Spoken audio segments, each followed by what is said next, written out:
Game number 1, ladies. The Bacon Landlords in Division 7 against 500 MS. Both of the teams undefeated at the time of the match. And well, we're going to look into that. Also, what does Division 7 mean? We're going to talk about it in a moment. Let's introduce our players first. On the left, in blue and Volskaya Foundry, Aramork on Johanna. We have Claire on Anna today. Not Deckard Kane. Bacon Soccer on Jimmy. Brightwing on Imperius. Better that than the other way around. Mikasa on Jaina, and over to the right side, 500 MS with Mirrodin played by the One Knight, another noob on ETC. Thank God, not on Atanis. Drugvor on Oriel, Ernie Mist on Vala, and Dark Cloud on Anduin. So yeah, Division 7 once again. So if this is new to you, then be reminded real quickly that this is actually the lowest league of the amateur, or the lowest division of the amateur league, heroeslaunch.gg. If you've never heard of it, you should definitely check it out. It's Heroes, how it's supposed to be played with other like-minded players that, even if they might not have the most skill, still want to win, still have a passion for Heroes. Very different to what you encounter usually on Quick Match and Storm League.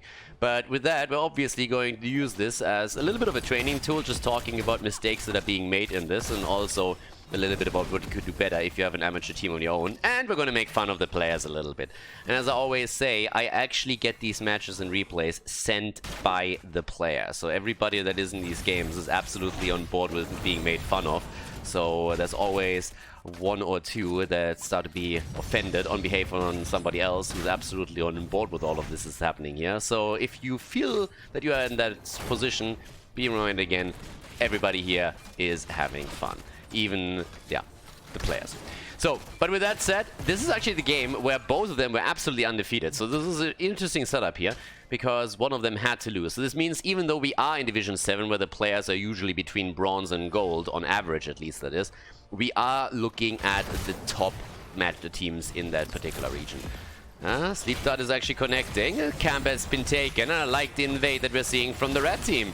They want to go for the item advantage. They have one turret. They could actually drop the turret in order to win this fight and get this one. Would still be a victory for them. And I honestly think they should. And so far they're not doing that. So all of a sudden Mirrodin goes down and they're oh, nice Impale. Good job by Imperius. Might even followed up with another kill. It's a bit of a chaotic fight that we have between them. And uh-oh, Vala went a little bit deep, but Anduin, my boy, look at him. Comes in and immediately pulls the target back. So nicely done by him here. And yeah, it should be an interesting game for sure. We have our double support Vala, and it's not really the traditional double support that you see. Normally when we're looking at a double support composition, you either see it with Tassadar or with Zarya. That's the more traditional approach, at least. If you're looking over to North America, then sometimes you throw Uther into the mix. But especially if you're going into a setup with Oriel and with Vala, what you normally try and do is get a bit of additional damage in with Tassadar. You have first of all the Storm that you can play with. You have at the same time also, of course, Archon if you decide to go that way. And that really helps you with the damage output. Anduin, then again, isn't really known to murder the damage numbers. I mean, he's a great hero. He is a crybaby, but he's also a great hero that allows you to just save people. By the way, this little approach here with the flashlight, don't just use your cooldowns because they're ready. Read what the abilities do and think about if you really wanted to deplete your mana pool by throwing those abilities out. So a shield glare into a minion wave is usually not really the best choice, especially if you still have your condemn up and are able to take that down pretty easily anyways. But both of the teams are making their play now into the middle. This is game number 1 of a best of 3 series. Stormbolts are getting connected, and with Sledgehammer on level 4, Mirrodin is more or less guaranteed to complete this pretty quickly, unless the One Knight is throwing one zoning Stormbolt after another. Vala is frontlining right now. ETC should be the one trying to get a little bit of space created for her whenever she's getting attacked there, so he should stay close. ETC, one of the best heroes at the front to pair with Vala for exactly that reason. Obviously that only works if you don't just simply YOLO out your abilities whenever they're ready, but you hold a couple of back and use them only when you really need to. So that's something to watch out for. Vala with a good build as well, going into the traditional multi-shot build after the Hot Pursuit. The level 16 talent is a little bit flexible, but outside of that you're mostly looking at the exact same build, and for very good reason. And so far, I really like what 500 MS is doing. And why is that? Because they definitely listen to some of the broadcasts in the past. These guys are going from one camp to another, but they have to keep Muradin a little bit closer, and ETC as well. It's great that you go for the camp, but you still have to make sure that it's secure, and that wasn't the case. Both of the supports go down, and that is that. Well, actually, it might lead to another kill here too. Okay, the One Knight is able to jump out. So what just happened? Pretty easily explained, actually. They had a great thought process here. They said, okay, 1 minute into the game, we're going to take our turret, and then while the objective is up, we can grab a second one, which is exactly what they were trying to do. But they had both of their tanks too far away, and the opponent's team simply moved in, took 2 heroes down, and stole also the turret away. So you should, in these situations, always have a tank nearby. For example, someone could have sat right over here and double-checked if maybe someone is moving in. That would have been one option. But in this case, they just played a little bit greedy. So the original thought is actually fantastic. I really, really like it. Shows an understanding of the map, which I'm really happy about. But they need to also then guard the play, which they didn't do in this case. Especially with ETC, that's easily possible to buy a little bit of time. Nice move on the other hand from the Landlords, moving towards the top and taking the fountain down. If you get a protector on this map, you should always prepare for objective number 2. And the way you do that is by attacking the lane where the next objective spawns. Level 7 abilities are now ready for both teams, but as you can tell, the Bacon Landlords are currently in the lead. 3 kills against 0, give them a great head start. Again, Aramok throwing out a shield glare against Muradin for no real reason. And I cannot stress this enough. There are a lot of abilities that you don't just want to spam out. The reason is that you are going to deplete your mana pool, and you will very likely end up in a situation where you enter a team fight with a very low mana pool. You're going to run out of mana midway through. Now, obviously, you can throw out a shield glare if, for example, there's an opponent on the mount. You want to make sure that they're dropping out of it. There's a couple of other reasons as well. But don't just use abilities because they are there and ready. Doesn't mean you have to hold them back. You still want to take your chances, but you want to make sure that you at least get some use out of it and don't just YOLO the mana pull out without any tangible reason and result. But with that said, we're having also now the Unstable Compound. Really good build actually for Reyna, so Bacon Soccer is currently doing a great job with that. Now for his level 1, he needs of course slows, and they have plenty. I mean, you're comboing it off with Jaina, so from a draft perspective, that Reyna pick isn't bad at all. There's other auto attackers that are very strong these days as well. But the level 1 talent on Jimmy is going to get good value. Up at the top though, a big move in, and Johanna goes down. Didn't even get a chance to drop the healing beacon. Instead, we're having a bit of an attack against Ernie Mist and Zvala, but not enough to force a kill. It was a great timing from 500 MS. It was actually a 5-man rotation towards the lane just before level 10 hits. So now they have half a level where they have to wait, fall back, be a little bit more passive. And they're also rotating again with Vala and the 2 supports. And I'm coming back to my original point. I really feel that what they're lacking here is some wave clear. And in addition to that, also damage output during the team fights. Since the double support does not contain, let's say, Zarya or, for example, Tacita. 2 heroes that would go really well with this. As the heroic abilities are coming in, though, we're getting Haymaker. Alright. Muradin wants to go for the plays here. And we're having the Light Bomb. Now, not sure if I'm really happy with a lot of these heroic abilities that we're seeing. With ETC going to stage dive, they make a clear move into a global play, and ETC has taken the lane towards the top, so that's working out for them, trying to catch up in experience as long as he is playing those cards right. But since the next shrine actually spawns topside, he needs to go at the bottom of the map. And it feels like we're going to have him just get his mana and then rotate down to the bottom. So you want to be as far away from the next objective as you possibly can, push the lane out, and then eventually join the fight with your stage dive. Bit of a chase at the top, and he missed, and the blessed shield plus the kill. Nicely done. Alright, Claire with a quick sleep. That one has already been taken. Muradin completing the Stormbolt quest, so that's another one. And we have the little jump down to the bottom of the map right now, where another noob is pushing out the lane as he has to. It is going to be a little bit tough for Muradin to stay alive against this, to be honest with you. I mean, there is quite a bit of blow-up potential against him, and Jimmy with the auto attack should also start to wreck him pretty quickly.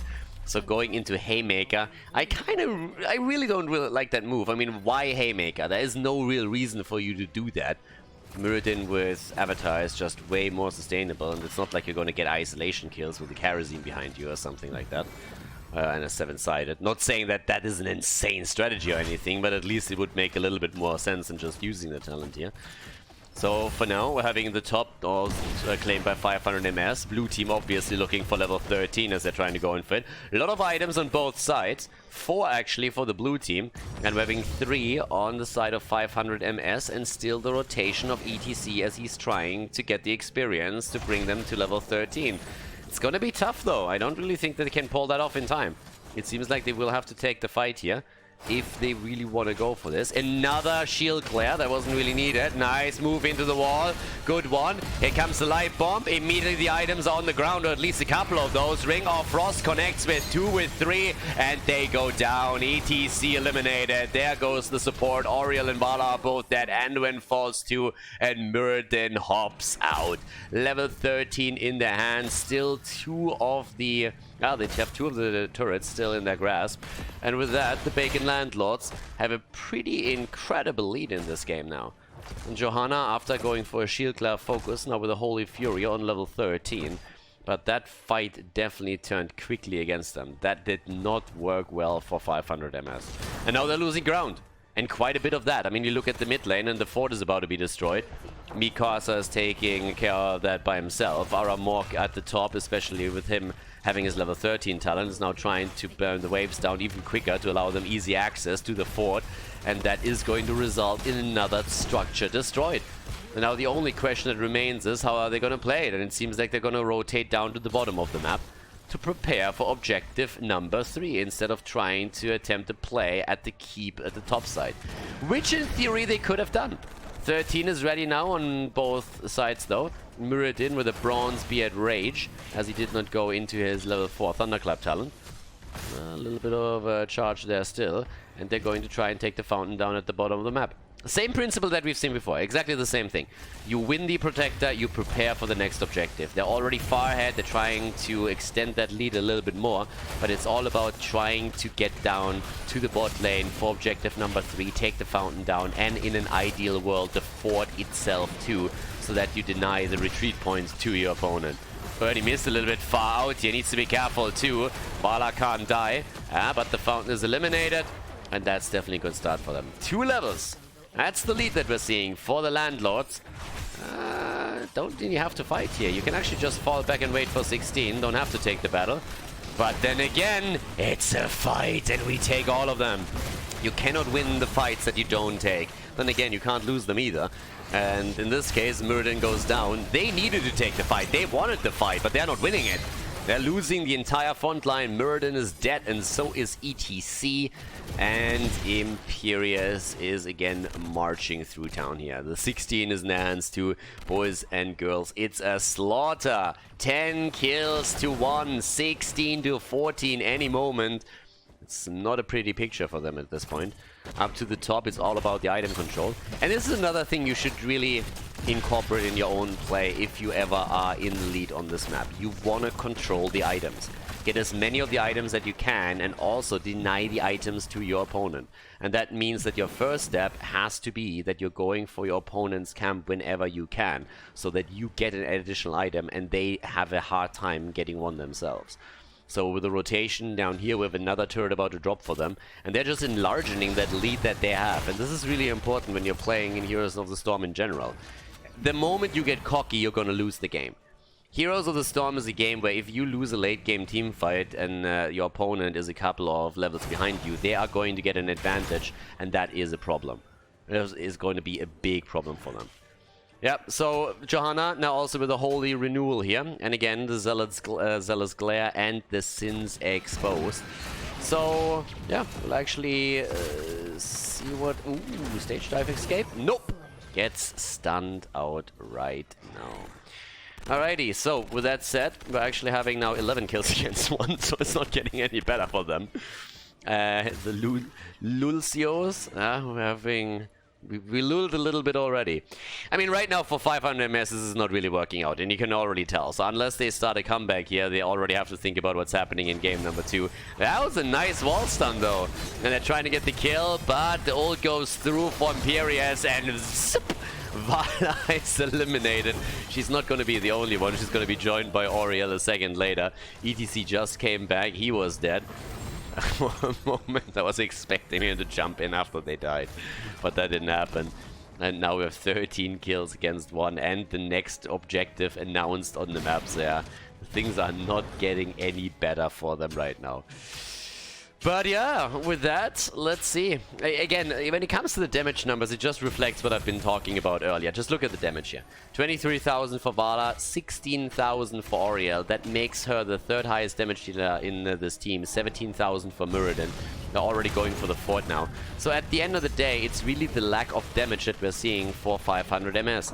A double support hyper carry is great, but you want to make sure that the rest of your team can still dish out a little bit of damage.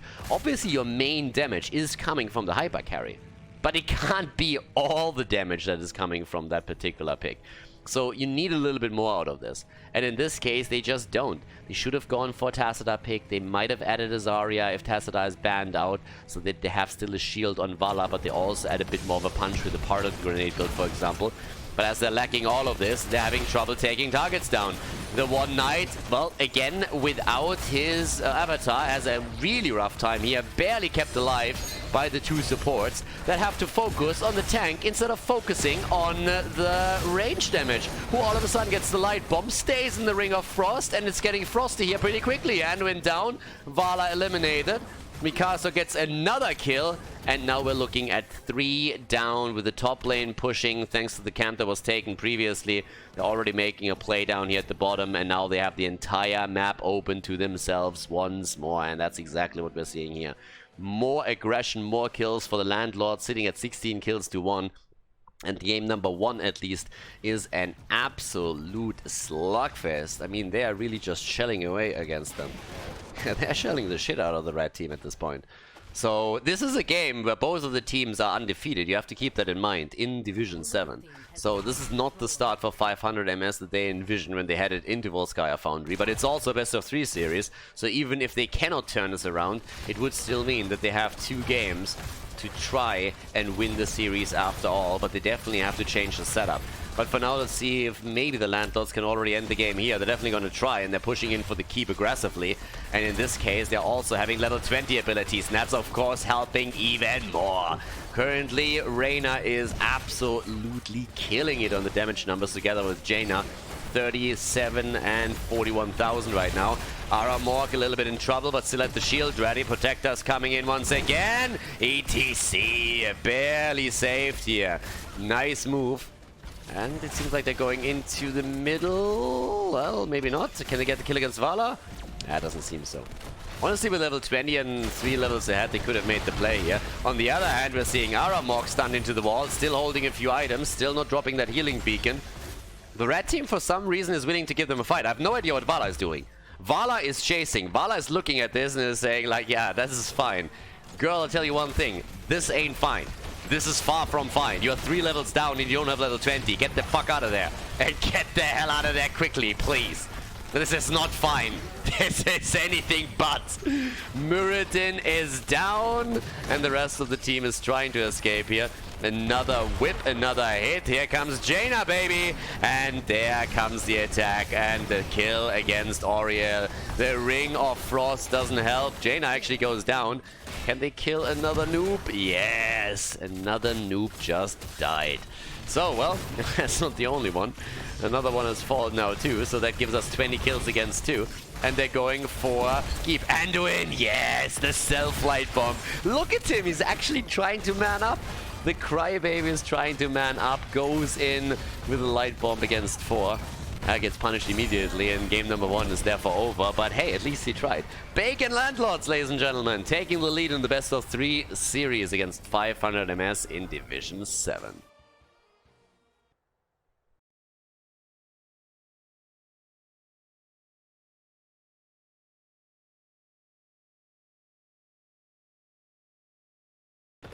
Game number 2, we are on Dragonshy, everybody, and the Landlords are in the lead. Aramork on a Nubarak for the blue team. Claire on Deckard, she's back, and They won game number 1, so Bacon Soccer thought, oh, I'm gonna play Varian. I see that backfire already from a mile away. Brightwing this time on Blaze. We have Mika, Zone, or Fia. And over to the red team. Another noob found another heroes that starts with an A outside of Artanis. I'm a happy panda already just seeing that. Arthas for him, Drugvor on Zeratul, Dark Cloud on Anna, Sean on Jaina, and the Snazzy Penguin on Johanna. Now, interestingly enough, actually, Drugvor said that Zeratul is his main hero. He just said that he's not really good at his main, which is pretty much the definition of you playing in Division 7, but hey, we'll see how that goes. But especially that Varian just scares the crap out of me. I mean, it pretty much means that your only range damage is Orphea. And one of the main reasons why that Varian pick scares me so much is that I know there is no way that Bacon Soccer in particular makes a smart choice on level 4 and goes into taunt, but instead we're going to see either Smash or we're going to see Meme Blades. So it's going to be one of the two. There's just no way around that. And yeah, we'll find out what they can do with it this time. My personal guess would be nothing, but hey, time will tell.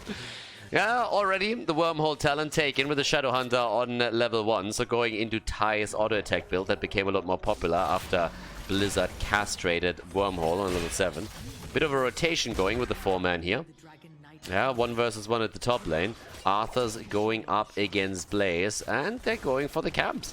This is one of the things that 500 MS has actually been doing in both of the games. And they're trying to just take the camp control whenever they spawn. And I really, really like that approach. It's something that you've seen a lot from former pros in particular, just trying to control the macro aspect of the map by controlling the mercenaries. Snazzy Penguin waiting for the rest of the team to come over. Alright, they're jumping in. But the top, Arthas is still doing his thing, going actually into the Howling Blast build, so a typical setup for them. And still that little 1 versus 1 against them. Another noob seems to have a bit of trouble against Blaze though. Lands the Howling Blast, but at the bottom of the map the fight is still on. And things are happening here, since we have a bit of a battle over the bottom shrine. Blaze is holding on towards the top quite nicely, as Arthas doesn't have the sustain yet to really deal with him. The Globe Quest is increasing for Zeratul. There's a level 4, a little bit quicker for them. That definitely helps. And already we're seeing them with a focus into Cleave. Again, also the Frozen Wastes. And the attempt to take control of both the shrines, but nobody rotates top yet. We could actually see Drugvor making that move. And of course, it's Smash. Why did I even doubt myself for a second? Bacon Soccer with a Smash pick right here. And there we go. We're having the Shed Exoskeleton, the Runubrian Armor, and we have Smash. Like, I want to cry a little bit every single time I see this. Especially given the setup that they have. It would be such a nice CC chain that they could set up for Orphea. But nope, it's Smash. You can really tell, game number 1 went so well that Bacon Soccer said, like, guys, I promise you, it's working, it's working. And everybody's like, no, don't pick it. Yeah, and then somehow Varian was locked in. It just happened. It just happened. But yeah, let's see what he can do with that pick. Again, my guess would be nothing, but I'm happy to be proven wrong here. Either way, we didn't see a single kill in the game yet. So nobody was able to get first blood yet. Having Snazzy Penguin going a little bit deep, considering that he doesn't really have a whole lot of heroes to back him up here, because we've seen Sean and Dark Cloud moving over to the camp to try and claim this one. Which I actually, again, like. If they set something up with 2-3 heroes topside, they can really get a lot of damage done against the structures. But obviously, that move takes control away from the map, which means that now we have an attempt to go for the Dragon Knight. Nice interrupt here. Cam topside is going to be a big factor, but I would love for them to just rotate Jaina top. I really would like that. Just rotate Jaina top, help out here, push with the camp. Honestly, if you do that, if you push with the camp and you take control of the shrine, you do, like, it's a massive win for you. You, first of all, negate the threat of a Dragon Knight. That's number 1. And at the same time, you're also making sure that you're getting value out of the camp, and currently they're not getting any of this. And they might lose a Dragon Knight because of that mistake. The 2 in the middle could have held that for long enough. Jaina went bot lane. Top was the play. Here comes the kick, and yep, Zeratul literally just had his ass kicked by a big lizard nonetheless. The Dragon Knight with the big one, and that's the first one. Snuck it in, got the kill, and there we have it. 11-7 abilities for both sides with the Seeker in the dark. There's another punt. Dragon Knight is already trying out for the NFL here after the first one. He's like, guys, I kicked the guy so hard he actually died. And they were really interested, so they gave him a tryout. And so far he's going for it, one punt at a time. But they're not getting too much out of this yet. They're making a heavy push into the middle. The camp at the top lane, by the way, has done what we call in professional circles jack shit. So absolutely nothing. And yeah, that's a bit unfortunate. I'm serious. If you take a camp, you want to do something with it. Just taking the camp doesn't help you. You want to time the camp either, or you want to push with it a little bit, especially when you have a spell aura. So if they rotated Jaina topside, not only would have given them access to the top shrine, but they would have also been able to at least break the wall down a little bit, unless there was a counter rotation shortly after. So a lost opportunity for them, for sure. Yeah, and here comes the move into the middle. There goes our little move towards the siege giants, actually. Don't think that's going to be invaded anytime soon. But outside of that, 1 kill against 0. So already a little bit of a dampening effect for 500 MS, who have to win 2 in a row if they want to win the series. I mean, they have to win both games now. Talking about winning, they're trying to win the top lane now by walking Brightwing down. And is that going to be successful? Jet propulsion. Ooh, alrighty. Gets a jet propulsion through. But also at the bottom of the map, we're still having the siege giants coming through. And they're already taking them down right there. But what else do we have? Well, we'll move towards the next camp. That could be invaded. I mean, again, that is actually something that is a little bit more ballsy. But since they see Johanna in the middle, I guess they're going to get this without any problem whatsoever. The red team is already playing this quite defensive because they rotated heroes away. They have the level 10 abilities a little bit quicker. That's the reason why I expected them to be more aggressive. You have a leading experience. You could have gone for that. Like, easily. Maybe not win the 3 versus 4, but you should have been looking for that fight. Oh! That setup! Oh my god, what is this? Division 7 or Division S? A beautifully executed combo with a triple kill result as the Void Prison hits 3 and the Ring of Frost comes through with perfect timing. I really expected the Void Prison to be released too late, the Ring of Frost not hitting anything. That's normally what happens in Division 7. Far from it. They get a full triple kill out of it. And they're just sitting there like, get wrecked, bitches. That's that. That's a Dragonite for them. Nicely done. Consider me impressed. Consider me a little bit tilted that we have combustion again. Like, it seems to me like the blue team is at this point just trying to throw the game away with both hands. First they go into smash, now they go into combustion. Have you learned nothing? You don't know anything, Jon Snow. Or Bacon Soccer. I don't know who's drafting for them. Or, like, taking the talent. Like, either way, you know nothing, Blaze. Goes into combustion, and they have also on top of that smash. But they're getting smashed right now. That Dragonite is smashing, and it's smashing hard. So they're starting to jump in immediately, trying to wreck the first fort. It's not quite as much as they were going for, but yep. There's another Ring of Frost, and he connects with 3 again. Like, what the hell? They're going for Mikasor. And yep, Mikasor is Sukasor, so he goes down. Zeratul takes him apart. And Bacon Soccer is yelling a whole lot when he goes, oh, look at what? Another noob gets a solo kill? I expect a little bit of a dance party at the top lane. I'm not getting any of that. But yep, impressive. But as I was about to say, Bacon Soccer on his variant is yelling around a whole lot as he goes in for the smash. But so far he hasn't really done anything with it. At least nothing tangible at that case. In terms of the damage output, he's sitting at 12,000, which is nice to look at, but if you can't get the kills out of it, then what do you do with that? So what would have helped there is taunt.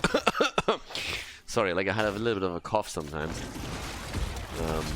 I can't seem to get rid of it. Bunker. Yeah, it's been really nasty. It's been really nasty. It starts flaring up when I cast Division 7 a lot. So sometimes a bit of a problem trying to get rid of it, but again, it proves to be difficult.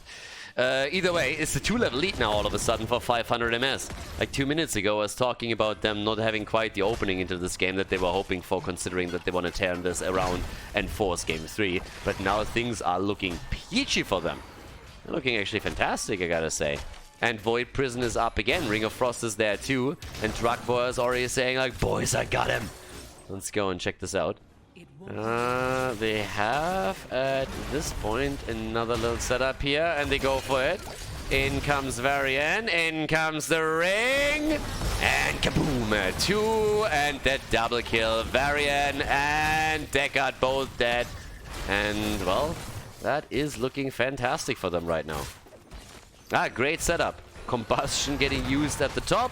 Army gets immediately used as a counter. Another noob still fighting this little battle here. He's actually about to lose it if he isn't careful. I mean, he's going up against its entire wave here too, and also against the camp. Not really something that you want to do. But yeah, the one thing that, I mean, again, you need taunt and you need bunker. And yeah, I mean, you have the damage. Personally, I would say, like, just don't pick Varian. I mean, that would be my first advice. Just don't go for Varian. If you play a Varian setup, I would change the lineup either way. But yeah, that is just not panning out for them at all. And these combustion picks honestly make me cry. They honestly make me cry. If there is any map where I would maybe allow someone to get away with combustion, it would probably be Infernal Shrines, but definitely not Dragonshire.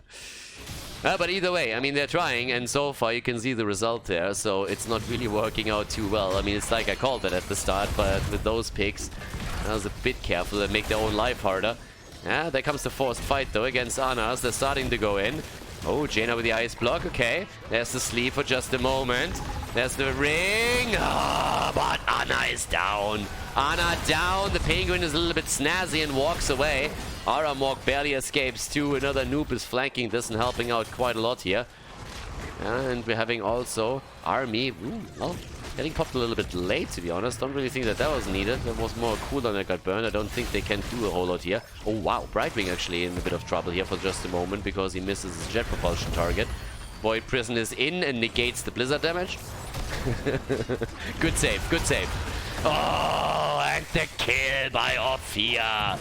Yeah, I don't know why they jumped into this. I gotta be honest here. You already have one hero down. It's your support. Why do you force that fight?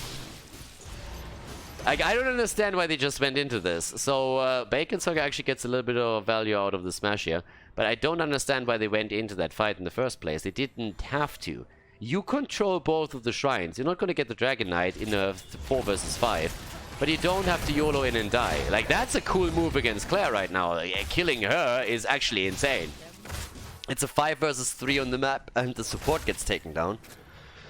Not really a good sign for the blue team. Another interrupt here. More heroes coming back soon, and the snazzy penguin is again a little bit snazzy. Still at the shield up. Yep, that taunt did once again do very little to deter them, and Zeratul has moved down to the bottom, so they're actually denying the Dragon Knight, or they don't, because as it turns out, there was just enough time for Bacon, so I'm gonna channel it through.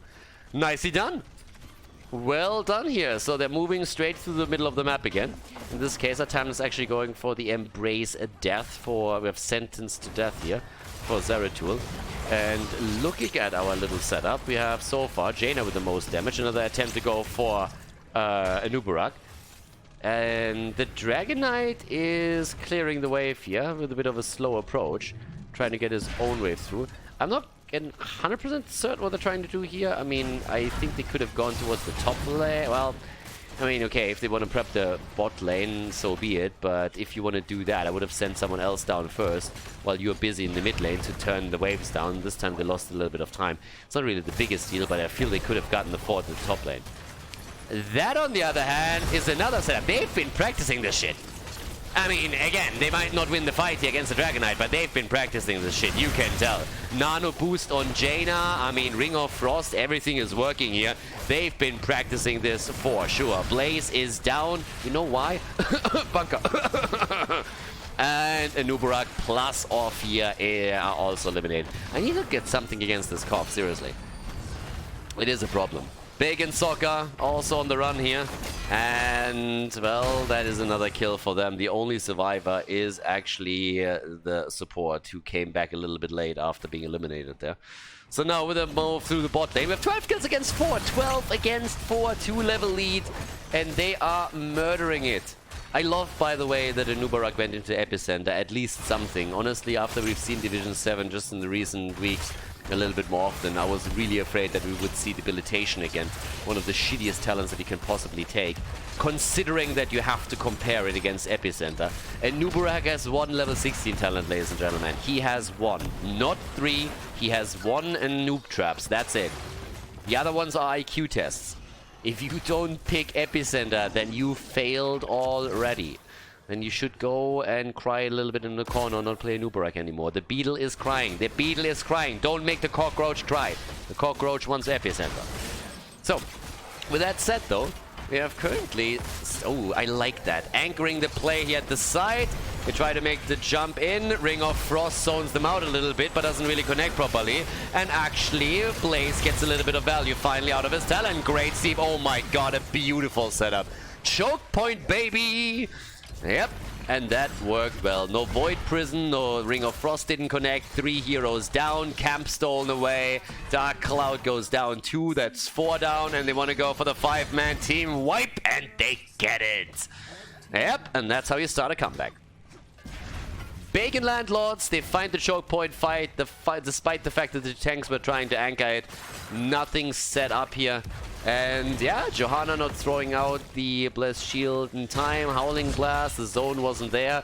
Blaze gets through, gets on the point, uses the combustion, and all of a sudden they take that. Really well done here by the blue team. Can argue that maybe the red team should have fought back a little bit harder, but all of a sudden we're talking about bottom keep. Bottom keep is about to fall. Blaze is moving towards the top, then has to move into the middle. Already Deckard Cain is moving back. They want the Dragonite, and they want it quickly. But that push should result in the keep falling. I mean, there's double camps here. If they all run away like this, then maybe not. I'm not 100% certain on that move here. I think they had enough time. I mean, either way, they should get both. So, yeah, keep it. The bot lane is about to fall. There's a zone against another noob, and there's the Dragonite. Keep down, and now the big question, how do you play it? 9 kills against 12. It's comeback time, baby. We're talking. We're talking game potentially. Are they going bot lane? Are they going for it? It seems like they do. They don't have 20 yet, but neither does 500 MS. Cooldowns are back up, and the Dragonite with a Nubarak on it. Already moving down to the bottom. Not quite sure if they can end that already. It's gonna be a little bit tough. Keep in mind, the Void Prison is ready. If you drop that on the core, you buy yourself a little bit more time. And that's probably what Drogba is going to do eventually. Drop that on the core, try and take a few heroes down. And making the move here. Shields are about to fall. They're going for it. 20's nearly there. Here comes the play. There's the Void Prison. Dragonite can't do anything. Ring of Frost, the connect and the kill. Down they go. Double elimination. Bacon Soccer is yelling again. Varian is shouting. The core is falling. The Dragonite. Oh, they're stacking. They're stacking on the same spot. 50%. It's not happening. It's not happening. They don't have the damage. They don't have it. They don't have it. 30 and Blaze trying to make it happen somehow, but with 26% on the core, they are getting wiped. Please take the catapults down. Thank you. Level 20 on both sides now. And with that, we're having the Master at Arms. Oh, yeah. Cooldown reduction. And it seems like they're going for the bottom keep. Get this one on the side. Bottom keep is something that they definitely want. I mean, come on, guys. Like, come on. Okay, Drogba takes it. If you make the play for it, then at least take it. Like, I don't really care. I don't think you need to go for the Siege Giants, but if you already spend your time there, then at least do it. Nice move by them. They go for the race. Oh, Fia is coming back. I don't think it matters. I don't think it matters anymore.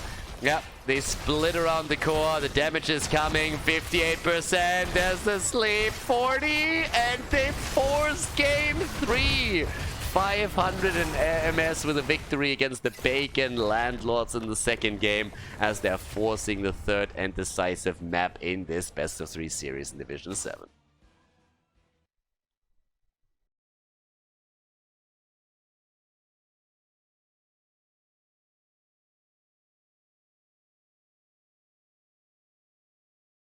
Game 3, everybody! 500 MS came back. The Bacon Landlords with a little bit of a variant throw there in the last game. Over to the left side on all direct paths, we have Aramorg on Diablo, Claire W on Deckard Cain. Bacon Soccer is back on Reina duty. The team just came in and said, like, dude, just like, no, just no. No more variant. No, no, no. Big Reina again. Big Reina again and auto attack. That's what you're good at. That's your comfort zone right there. Right click, right click, baby. Right wing on Blaze. Oh god, level 10. I don't want to see it.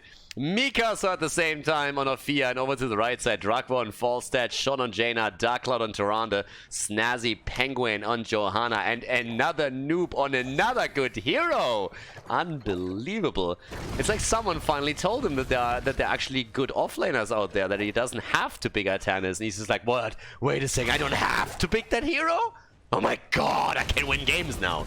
So yeah, here we go. Leo is taken. The bird immediately with the wingman, and yeah, Alterac Pass is a big map, so they're going for a bit of a global aspect. Jaina is being played again, and the fly into the bot lane right away. Now, normally you don't really see that too much. The reason is you kind of want to save the fly to go instead into a gank position, but well, we're not nitpicking here. So for now, we're going to let that one slide, even though it's still a little bit odd. But you will have the cooldown back in time to go to the objective. Falstad is on the right lane. That in itself is already a big plus for Division 7. And some might ask, why is that the right lane? Pretty much because the objective is spawning topside as indicated on the minimap. So, yeah. And yeah, so another noob, by the way, after his Atanas adventures, is now claiming that opponents ban Atanas against him. I don't think he realizes that it's not the opponent that is banning Atanas, it's his own team banning Atanas to ensure that he cannot pick Atanas, because this is the only way how they have a chance of winning the game, since they know if he locks the A hero in, then it's just over. The game is just over, he can't do anything anymore. And yeah. If on the other hand the story is actually true and the opponents are banning Atanas against him, then I have only one thing to say to the opponents, like, what the fuck are you doing? Have you seen him play Atanas? Let him pick it and take the W. It's the first path to victory right there. Opponent research should not just include to see how often a hero or an opponent's team plays a hero, it should include how often they win with a hero. And so far I can tell you one thing, they have never won with Atanas, so don't ban that hero out. Oh, Aramok down here has a bit of a problem, but actually saves himself. The 4 is in, a little mage battle as Mikasa says, you know what? I'm gonna go straight into Coffin Girl again. Let me bury you alive there. Leo at the top lane. Kneel, peasants. Yep, going straight for that. A lot of loyalty over there. Outside of that though, still decent build here for Jimmy, despite the fact that they don't have Jaina. They have a lot of slows available through the other heroes and stuns, so he is able to get his quest triggered. I really want to see how much of a factor Falstad is going to play here. I mean, we have a macro game in Division 7. Or at least they have an approach to that. Also, we're having the potential Entomb here. Which at this point immediately lets me believe that we might see Hinterland Blast, but no, I don't even think that Division 7 is going this far, since obviously this is a setup in which we're having the top teams of Division 7 play against each other. They might be in the worst decision that the league has to offer, but they're the best ones in the worst division that the league has to offer. Snazzy Penguin, or with the light here as well. Now keep in mind, you can actually really well combo off a Mighty Gust also with the wind, with the Entomb. That, on the other hand, was a bit of a lockdown, and the bird is already getting attacked here. Seems like somebody on the other side likes chicken. But they're trying to make the play now for the objective. Everybody is already dancing around. I don't know what Falstad is doing here. I honestly don't. Either keep the bird at the bottom and get level 7, or, yeah, nothing more. Defend and just take the bird and get level 7. That's why he's here. Well, I don't know why you rotate that quickly into the fight. There's no real reason for that. The whole reason to have the bird is to keep the bird down here, get that wave, get level 7, then fly in and then make the play. Now they still get level 7 a little bit quicker than their opponent, and they get a kill out of it. But that's not really them playing this really well. That's actually the Bacon Landlords screwing up. Once level 7 drops into your opponent's hands and you see that they make the play, you just back the fuck off. And then you just delay, get your own level 7, you don't lose a hero, and then you make the engage happen. So 500 MS did everything right, but the Bacon Landlords kind of didn't respect the level 7 advantage and also started to split that too heavily. Boomerang, thank God. This is a day of good talents. I mean, we had a couple of bad ones, don't get me wrong, but there's a lot of good talents to be taken with this one now too. Ooh. And then losing that just now. But good start for 500 MS. Here comes Johanna again. Oh, and Uh-oh, the setup. Leo, no trade value activated. Moves in again. Got her level 7 abilities now on both sides. There's still a little bit of poke available. There's no 10s, no nothing. They still have the fountain up. Need to use that too. And let's see. So all the way up to the top. We're having again the attack towards the opponent's prison camp, but the red team has a massive lead and they're trying for the kill. They might get it against Bacon Soccer. Leo with a slow. Dibbles is low and Brightwing is completely isolated. Turn it around and take him down. Yep, there we go. Brightwing is feeding even when she's playing plays. Think about that. That is next level useless right there. Unbelievable. And people ask me why I hate Brightwing. It's like, how is that even a question? Have you seen that shit? No. The fruit fly is down. And up to the top, we're having Sean now also starting to move in against Mikasa. But actually, honestly, like, people really apparently don't know why I hate Brightwing. The reason is actually quite simple. When Heroes was in, I think it was Alpha or Beta, I don't know.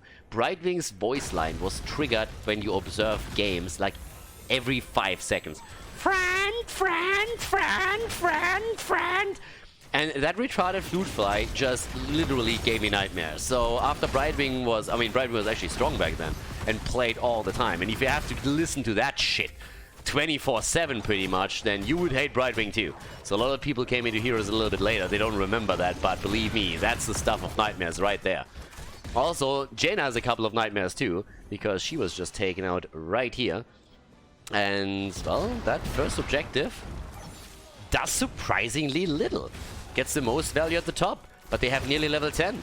And with level 10, they could get a couple of kills. This is going to be a bad fight for the blue team if they are not backing off here.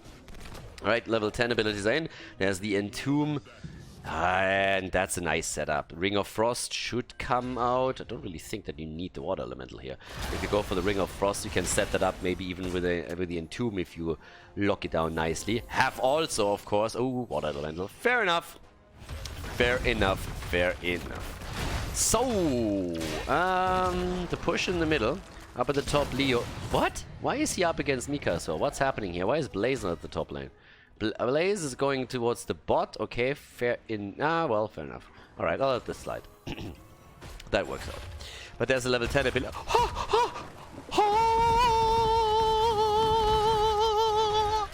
Bunker! Bunker! Thank you! Thank you! Thank you so much! Thank you! Oh, awesome. Oh, guys. I think I need to change the pants here. Bunker has been picked. I mean, that doesn't guarantee a victory, don't get me wrong, but, I mean, we are improving. We are actually improving here. So, yeah, now they just have to make sure that they're actually practicing with Bunker a little bit, but I am a happy panda. Now, again, that doesn't guarantee the victory, so don't really oversell this. Really, keep it cool, Khaldor. Keep it cool. But at the same time, I'm happy. They're trying. I like that. So it's awesome. So we're getting there. Now, with that said, we have already in the middle a little bit of push. It's a bit of a slow approach in this game, if you think about it. 8.5 minutes in, only 3 kills. Given what we saw on the last map, I expected a few more fireworks. But there we go. Drain actually missing. Another noob, and Mikasa is just like pew-pewing the entire time. As we have the next objective spawning in another 9 seconds. There's no talent advantage right now. So let's see what's happening with this. And yeah, I want to see some combos. After we've seen combos from 500 MS in the last game, I'm a little bit spoiled right now. I'm not used to this from Division 7. So I want to see Entomb Mighty Gust. At least give me the Entomb Mighty Gust. The isolation and then the kill with Jaina. Something like that. They're already trying to make the play. This would be so good with Ring, but they didn't have it. They used the bunker. Oh, the Entomb. And they're just sitting in the bunker. They didn't give a shit. All the ults were getting dropped and they're just sitting in the Entomb and like, nah, nah, nah, nah, nah, nah, you can't get it to us. Yeah, they still lost Reina. He died a little bit too early and Blaze is down too. But I like it. Again, you gotta pop out and pop in again, so you can do a little bit more with this. But still, it is a start. It is a start and I'll take it. But, yep, here comes the... Ooh, that's another kill, isn't it? Claire's in trouble. Has too much slow right now. She should fall, and she does fall. The mace to the face from Leoric is just pretty much sealing the deal here.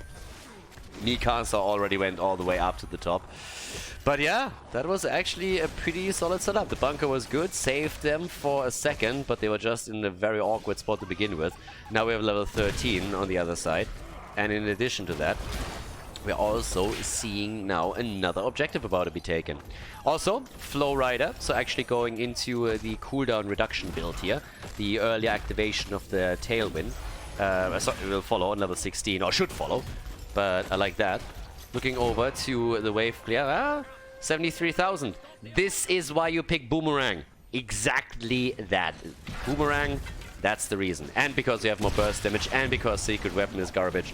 So there's actually a lot of reasons. And with that, what else are we having? Let's take a look at the setup here. Level 13. Okay. Full-on focus from Diablo into the Firestomp here. Giddy up. Full-on meta build. Bacon Soccer. Not bad. Yeah, but now it starts to become a little bit more tricky because these objectives obviously scale, and since we're 11 minutes in, this one is more or less guaranteed to take at least another fort down. That's what Falstad should be able to accomplish at the top side, but they're also trying to make it happen at the bottom of the map. Once again, the damage coming from Jaina. The Entomb against Claire, and that looks like another kill, and it is. She's trying to put them to sleep, but it doesn't quite work. Bunker could apparently not be reached yet. Dibble saves himself for just a second. Blaze falls though, and now they're trying to take Diablo down too. Yeah, they're just getting overrun here. At least Johanna fell, so that's one thing, but it's still a 1-for-2 trade, and the fort has been taken down too. And that's not the only thing. I mean, topside we're seeing Drakwa with Falstad getting more than the fort. He's going for the entire wall and taking that down too. So as it stands, we have a 16 talent advantage, 8 kills against 2. 500 MS, guys. It looks like they might be able to get the comeback here. They were behind after the first map, but they're starting to turn this heavily around. We're now seeing the Celestial Attunement on level 16. Yep.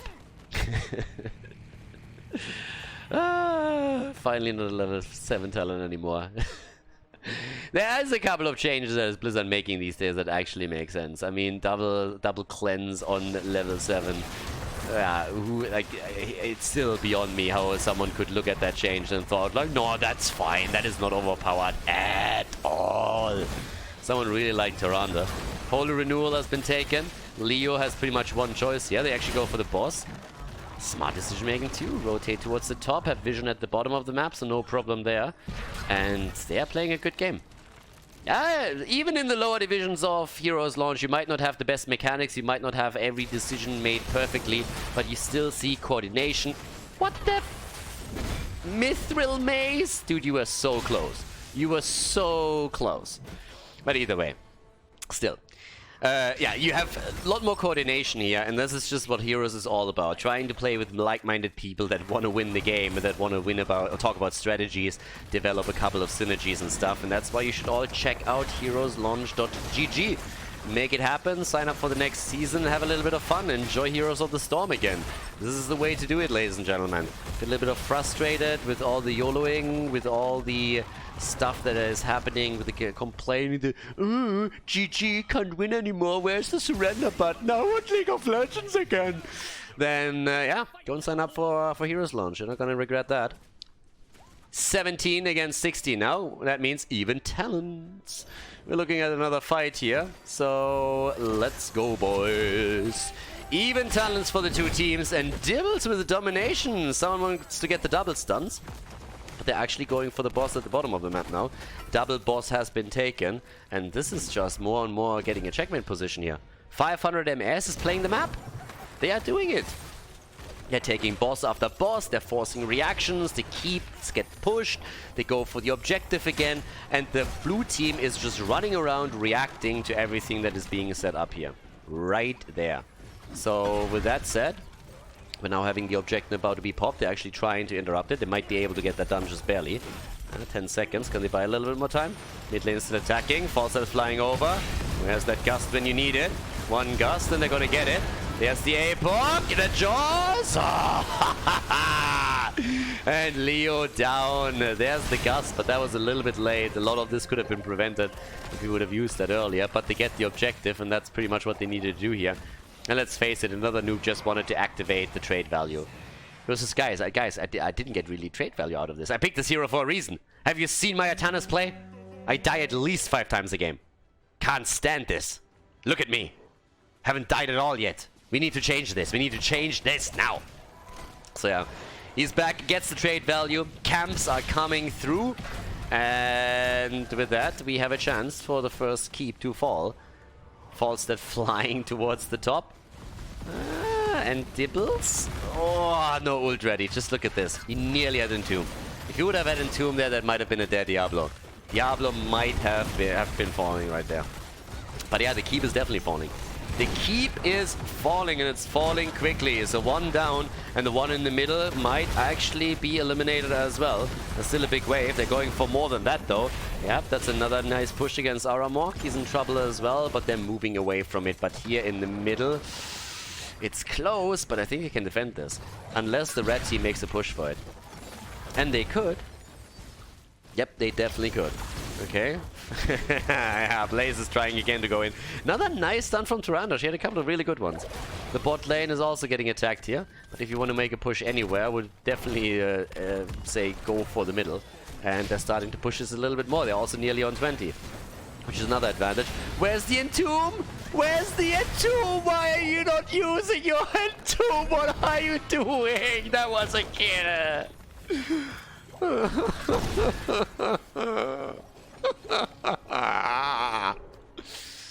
Oh my. If he would have played Atanis, he would have tried to swap this thing 7 times. He would have had a bleeding finger trying to hit the swap button. But hitting the Entomb to actually getting the kill, no. Don't need that. Have to wait for Buried Alive because you don't get any value out of that. Alrighty, so... I see Entombs everywhere here. Like, I don't know what you guys are seeing, but I see kills. I see kills, I see Entombs. I mean, they have literally Entomb and Gust now. They can isolate and kill with Tyrande and Jaina. Any hero that they want. Like, any hero they want. Instead, we have the long-distance poke, which isn't bad either. But just take the kill. They are begging you to kill them. Look at that. They're running at you. You have level 20. They're running at you. Just kill them. They are begging to be destroyed.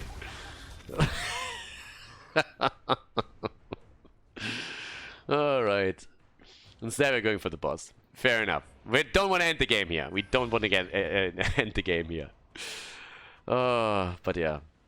I mean, they have vision right now. The boss is coming up. They have vision. They're going to take the boss, and I guess they're going to end with the boss, but they could have just ended in the mid lane too.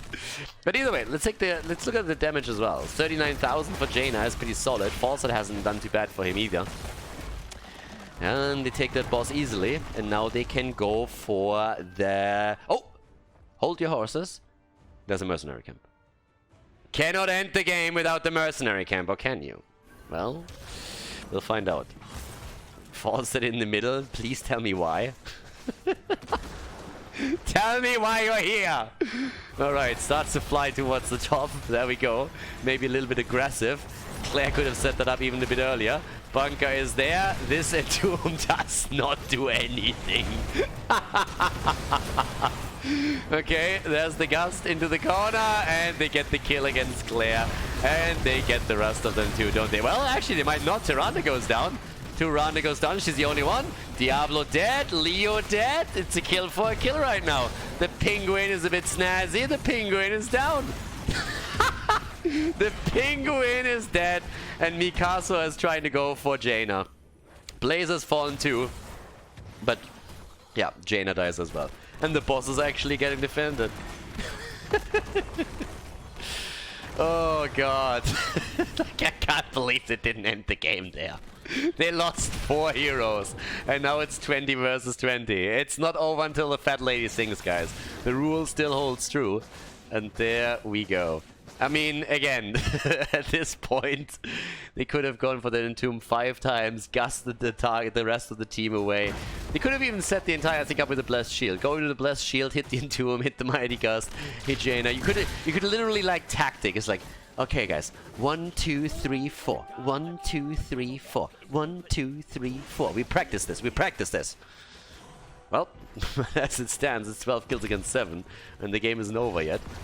Well, are they going to lose this objective? Now, let's face it. If the red team wins the objective, this is pretty much a victory. If they lose the objective, we might see a comeback. We might see a comeback here. Okay. Where's my entomb? Where's my...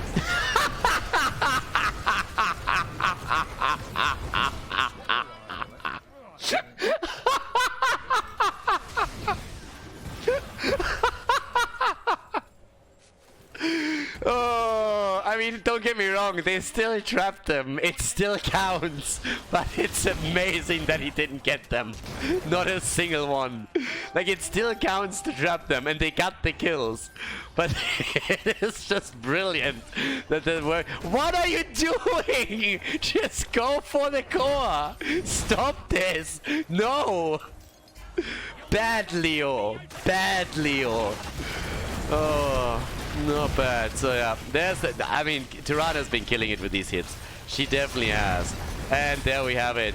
They turn it around, ladies. 500 MS with the victory against the Bacon Landlords. And therefore the Bacon Landlords, they're suffering their first loss in Division 7 at the hands of 500 MS. GG and well played, finishing the game with a 5-man team wipe.